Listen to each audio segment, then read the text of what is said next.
it worked. Amazing. Amazing. You have definitely got the glow. You're looking amazing. You, as always, P. You always look radiant. You're so sweet. Are you well? I'm well, my darling. Yes, thank you. And how about you? Yeah, I'm really good, thank you. Very good, very well. And Cassy, tell us, when did you start HBD and what was it that drew you to HBD? So on January the 7th, it'll be my 2-year anniversary on HBD. And I had basically always been sort of relatively sort of fit and slim, and I'd done a lot. I was always doing quite a lot of extreme exercises like capoeira and CrossFit. And then I kind of hit perimenopause about the same time that lockdown hit as well. Yeah. And so, like a lot of people, I was then suddenly, instead of doing CrossFit 5 times a week, I was going for a 1-hour walk a day. Yeah. And then sitting home and comfort eating and comfort drinking, really, as well. Yeah. You know, it happened to a lot of us. It really did. Yeah. And all that banana bread and everything. What was all that about? Banana bread, sourdough, all of that.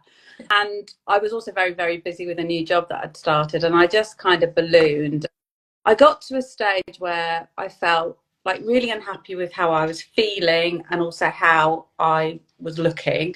My IBS was all over the place, and I was really uncomfortable, really swollen, really inflamed, and I was really suffering with perimenopause symptoms. And I tried a lot of things that had worked for me before. So I'd counted my macros, I'd gone back onto the low FODMAP diet, and nothing really was working at all, really. And I was getting a bit fed up of it all. Yeah, it's a horrible combination of things going on at the same time. Lockdown, perimenopause, the horrible IBS. I mean, health at all. I just didn't really recognise myself. And then I follow Wise London. I follow Mrs. Basket, the lovely Cath. Lovely Cath. She posted, I think it was just end of December, it might have been that awkward middle bit between Christmas and New Year, and she'd posted one of the Inspo Friday posts that the lovely Kerry HBD star. Lovely Kerry. And I looked at that and I kind of thought, but she's a woman of a similar age, and actually her sort of before photos were quite similar in terms of sort of built to where I was. I'm also quite a large chested lady, and kind of my boobs got so big when I put weight on, really uncomfortable, and double sports bra, that kind of. So when I saw Cath's post and I saw that she credited you and the HBD way of eating, I thought, right, okay, I'll look into this. What have I got to lose? And I was very lucky that there was a kind of a reset that lots of people were doing. So I bought the book, and I was also very lucky that the cookbook came out like almost, I think that must have come out like maybe 2 days before I was going. So I got the cookbook and I got the book, and I just basically read it all between that Christmas and New Year phase, the book, and then when the cookbook came out, and I got myself organised, and I straight away, 7th of January, there was lots of other people doing it at the same time, so there was a lot of people to follow and to talk to and share stories. I watched loads of lives, previous lives that you've got on your grid. I started following lots of different people, set up a HBD Insta account, which was HBD Menno Mum. I think I was a bit shy at first. I wasn't sure if I wanted to.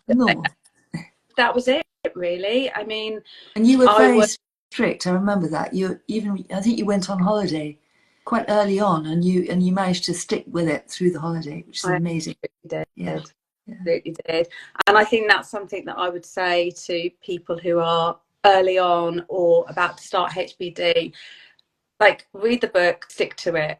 Absolutely stick to it and work. If you start to think that you can make shortcuts, or some of the rules don't apply to you, or it'll be all right if you have 2 treat days rather than one treat day, it's just not going to work. It doesn't work. No, exactly. It doesn't work. And there are moments, within phase 3 where your weight might plateau or even go up a little bit, but that's part of the process. And if you stick to it, it will work.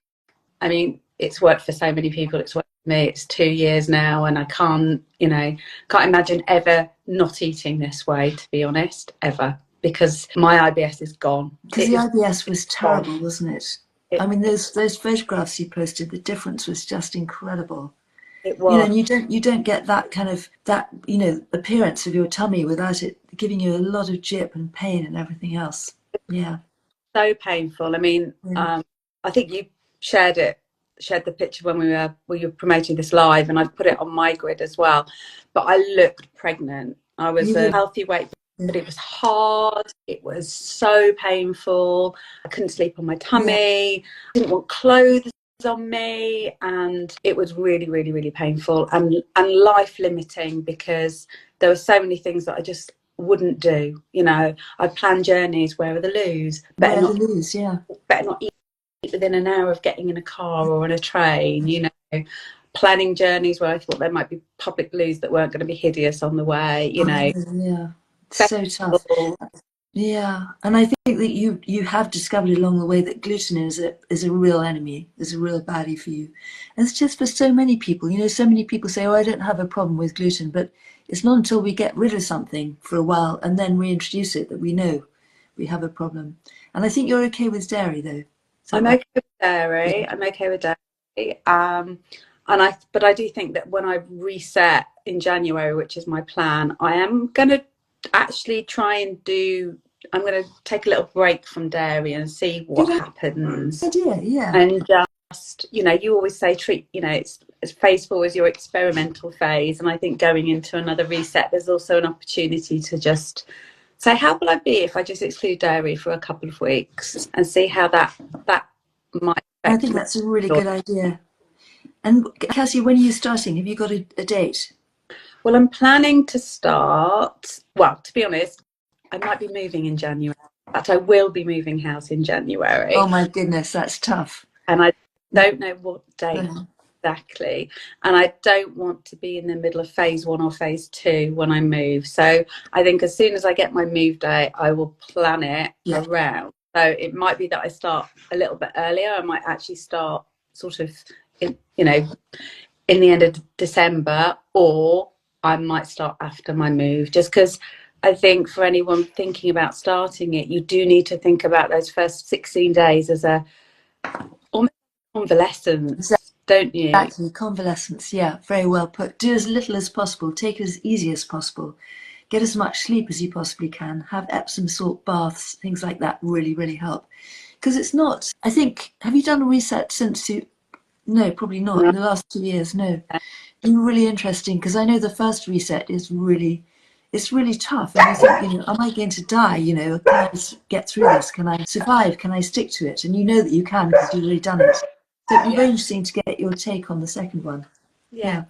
I'm really looking forward to doing it, actually. That's great. I think I've been, generally if there's been a period of time where I felt like, okay, I've had holidays or birthdays, and perhaps just need to make sure that I'm not slipping in too many extra black coffees a day or anything like that, then sometimes what I've done is I've done like maybe 2 days when I've just done vegetables, but really what I do is just go back to strict phase 3 for a couple of weeks. He's a chef, your son, isn't he?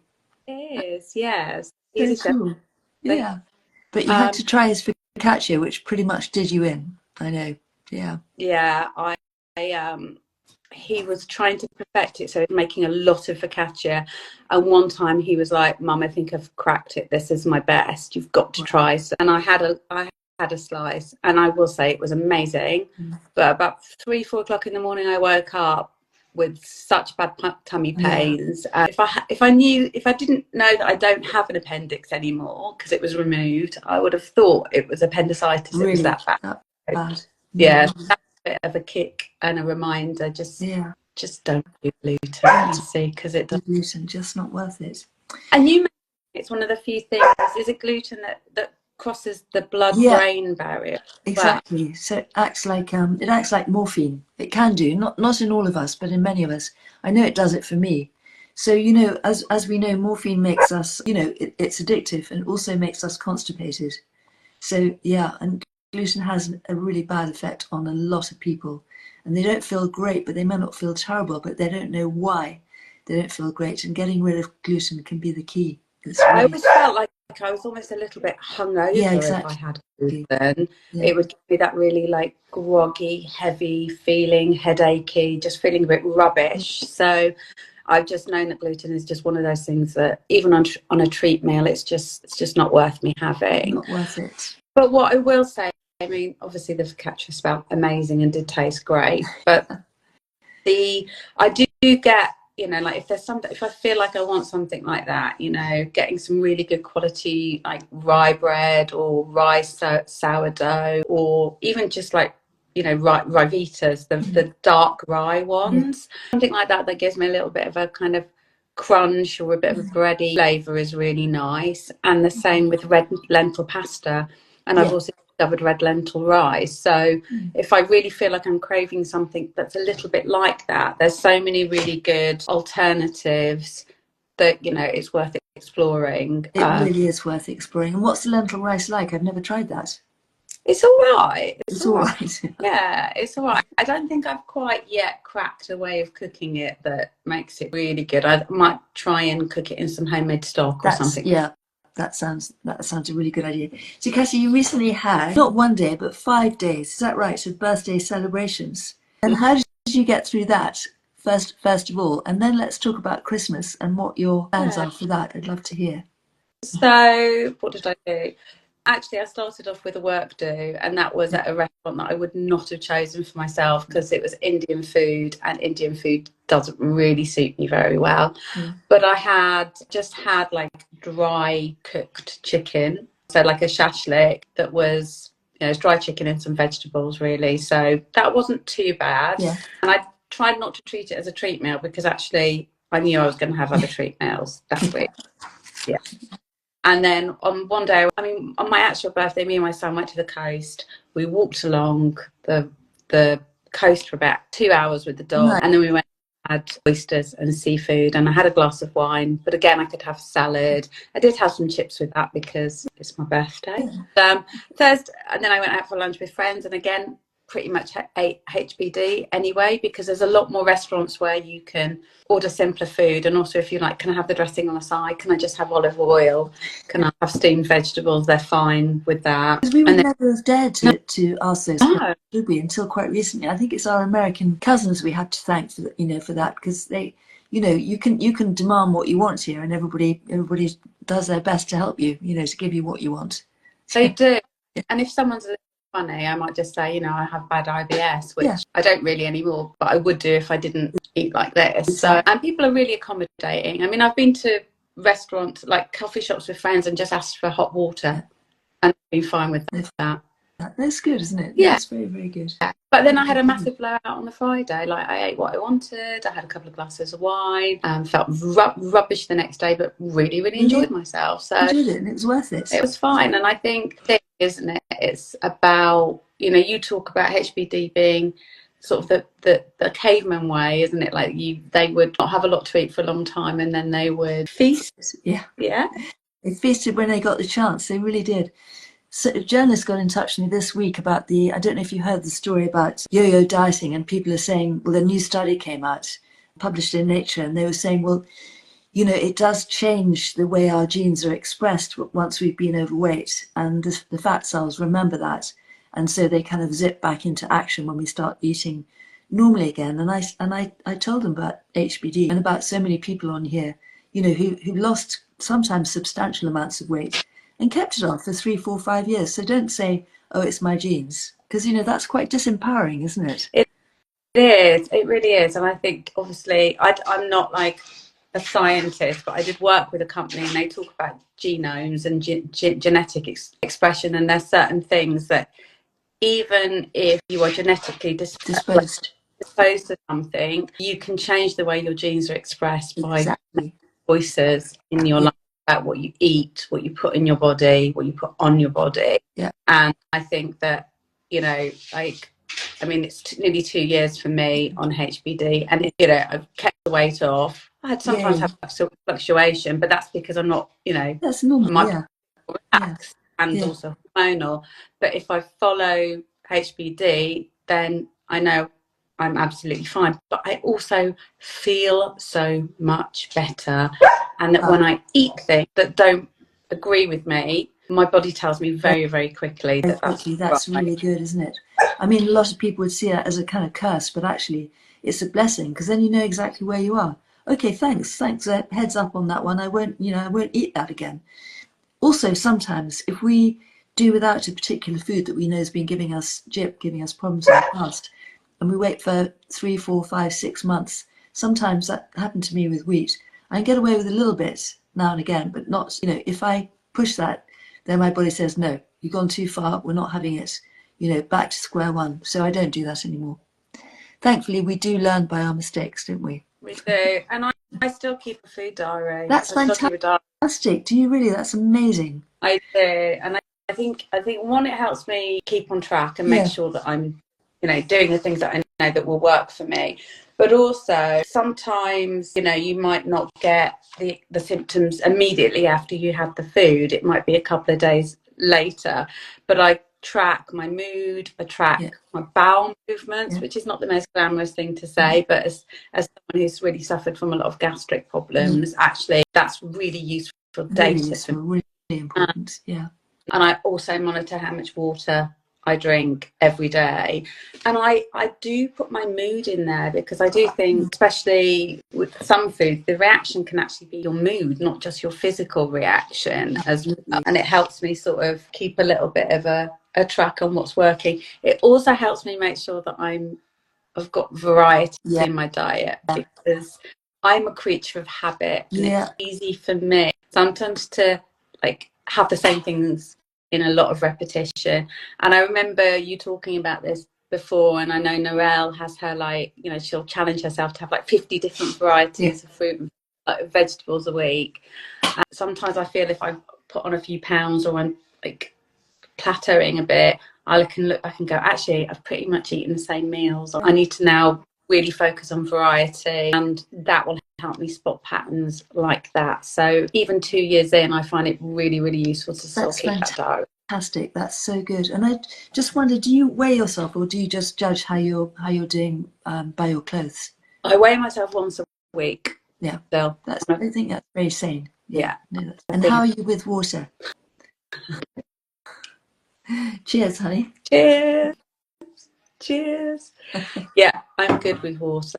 I still, the first thing, I fill up my bottle of water before I go to bed. It's on the side of my bed, and it's I still chug it down first thing in the morning. And I'll have a black coffee with breakfast. I still drink a lot of water. Makes such a difference. It's such a simple thing to do. And lots of people say they can't drink it. They can't drink water. Well, you wouldn't survive very long when we were running around in our, in our loincloths in the caves. We have water. It's energizing. It's anti-inflammatory. It keeps hunger at bay. Gives us energy. If I'm feeling hungry, I'll just be like, right, I'll drink some water. I just say that to my that I got a headache. How much water have you drunk today? How much water have you drunk today? I would say that I like my water room temperature, so I don't like really, really cold water. I don't. I agree. So I often have just bottles filled up around so that I can chug them when they're the right temperature. But you get used to it, I think. And it's great for your bowels, and it's brilliant for your skin. Yeah. And I know that if I've had an odd bad day, I can even feel it in my skin. I feel dry. Feeling a bit like a razor. Yeah. Yeah. My lips get dry, and I'm like, must chug another glass of water. So I think water is really key. I think for me, not gluten. I still generally in the week are quite strict phase 3. Yeah. So Mondays to Fridays, mostly 90% of the time, I'm weighing my food still. Yeah. I've got my alarm on my phone for my 5 hours. But at the weekends, I might have 2 meals. I might have a lie-in, and then, wait a little while, have a late breakfast, and then have an earlier dinner. And I like that at the weekend. And that works for me whilst I'm in phase 4, just having a little bit of stability at the weekend. Perfect. I just want to say, if anybody's joined us and they're wondering what on earth we're talking about, it's a human being diet. And if you've heard about it, but you're not sure if you've got the willpower or the courage maybe, or strength to go through, that you really, really have, and join us in January, because we will be doing a big reset together. So thanks for that, Cassy. And Can you tell us what you are planning for Christmas? Because you said something really inspiring when we talked the other day. You said you're going to do crazy restrictions after Christmas, and you don't go wild anyway because you don't appreciate the effect that the foods that you know don't really suit you have on your sleep, energy, skin. You know, like you said, your body tells you. But I thought this is such a great reframe. So reset for anybody who's thinking about it in January or whenever. Don't see it as a punishment, but as a way of regaining balance. That's so critical. It's so important. So thank you so much for that, Cassy, as well. I think that's important as well, that you don't go into the Christmas break thinking, I'll have a massive blowout and then I'll just reset in January, you know, as if that's the balance. I think it's important to enjoy yourself. Absolutely. And really appreciate being with friends and family and the beautiful food you're going to eat and the alcohol you're going to drink if you drink alcohol. I know I'm planning on some really lovely champagne, Good. sparkling wine on Christmas Day, but not to see it as I'm going to blow out and pig out and have whatever I want because I'll pay for it, or, you know, I'll kind of punish myself in January. Celebrate, but then it's really about finding equilibrium and staying feeling so good so that you can really enjoy your times. I will be at my parents, and my dad was a chef as well. Oh, wow. There is lots of delicious food there. But there'll also be lots of beautifully cooked vegetables, and, you know, there'll be wild smoked salmon on Christmas morning. And there'll also be champagne on Christmas morning because that's our tradition. But I will treat Christmas Day as a treat meal. I don't hate me, everyone, but I don't have a sweet tooth, so I don't really like puddings or cakes. So lucky, yeah, I know. So it is lucky. No mince pies or Christmas pudding or Quality Street or any of that stuff. No. No. That's one of the reasons your skin looks so amazing. Yeah, no sugar. Not person, but, you know, bring me a huge bag of really salty crisps, and you know, they've got to be salty. I agree. There's no point in using them otherwise. But I will enjoy myself, but I will make sure that, you know, on the mornings I have a really nice HBD breakfast. Smoked salmon probably will be my treat. Some hard-boiled duck eggs from my parents, nice. and those kind of things. And then I really will. But I won't punish myself. I won't deny myself anything if there's anything I really fancy. But I'll just be really measured about it. And I think was it Lara who talked about the mince pie? Mince pie. Yeah. We'll see if we can get her on again. I love the way she talks about the mince pie. It's like, find something you really, really enjoy, get the best quality one, and savour it, you know, and really savour it. Really, don't just chuck it down, because there's no pleasure in that. No, I mean, even when I do have something sweet, for me it's dark chocolate, and it's like 85% dark chocolate is too sweet for me, so I like the 90%. Even when I eat that, I will have a little bit in my mouth. I'll let it melt into my mouth. So one spray majors, but I really, really enjoy it. And I think the same with the foods you have. Exactly. It was something that changed a lot for me for HBD, because before HBD I'd eat on the go. I would eat standing up, I'd make something in a pan, I'd shove it in my mouth. It was about speed, and I wouldn't sit down. And now whenever I eat, I cook myself something beautiful, even if it's simple. I'll put it on simple. Nice, and I'll sit down and I'll eat it at the table.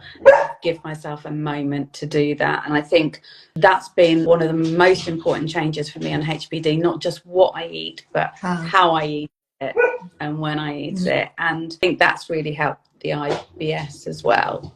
Definitely taking time. You know, we should be in parasympathetic mode. You know, if we're in, you know, kind of go mode, we're not going to digest anything, and that's when we can get really bloated because the food's just sitting there for too long, not digest. And I know you've helped a lot of people with IBS, Cassy. Thank you so much. They're so lucky. Whenever I get a question, I say, well, you know, have a look at Cassy. You know, go and follow her, because, you know, those photographs you put up are so powerful, just amazing. So thank you so much for all you do here. Well, thank you for this plan, and for really appreciate it. And lots of people are saying how fabulous you look, because you might not have had a chance to look at them. I've been trying to. It's hard, isn't it, when you're talking or listening and reading, or at the same time. It's pretty impossible. But lots of lovely messages for you. Thank you so much, everyone. That's HBD. I mean, I hit 50 last year, so I just turned 51. And I can really say that I feel so much better, so much happier in my skin, like, than I did even when I was 30, quite frankly. And yeah, so I do, like, HBD is amazing. Read read the book again, read it again, refer to the indexing because there's information in there. And the glossary is amazing in the second edition, really useful. Yeah, it really is. And there's a lot of more people doing HBD now, but there are some really great seasoned HBDers who really know what they're talking about, and also often know the kind of science bit behind it, because I must admit I don't always know the sciencey stuff behind it, but I know the rules and I can follow the rules. So but I think it's like, that's the most important thing. The book is amazing. Glossary, updated one. I mean, I refer to it all the time. Thank you. In there, really. Thank you so much, Hannah. I just saw a message from Gigi saying, "You look 30. You look amazing." Yeah, just true. That's very kind. Thank you. Guys. It's very kind of you to come on and talk to us. Really appreciate it. Thank you, honey. Really, really enjoyed talking to you. Thank you so much. Bye. Bye.